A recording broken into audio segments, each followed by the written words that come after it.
Арганізацыю і тэхналагічныя асаблівасці сёлетняй уборачнай кампаніі аграрыі Брэсцкай вобласці абмеркавалі напярэдадні на абласным семінары нарадзе ў Кобрынскім раёне.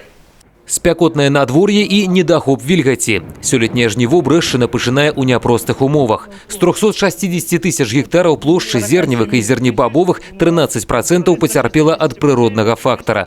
344 тысячы гектараў належыць убраць хутка і якасна. По озимым культурам более-менее ситуация нормальная. Вот по яровым, конечно, есть проблемы, потому что идет сейчас и налив зерна, поэтому хотелось бы, чтобы дождики прошли. Но, в принципе, урожай сформирован, все, что необходимо было сделано. Конечно, когда вот погодные условия не совсем благоприятны, тогда надо, заниматься экономией, бережливостью, сохранением того, что выращено. И поэтому за счет этого добиваться результата. Падчас уборачнай у палі гаспадарак рэгіёна выйдуць больш за 1550 камбайнаў. Амаль усе яны ўжо прайшлі абавязковы перажніўны тэхагляд.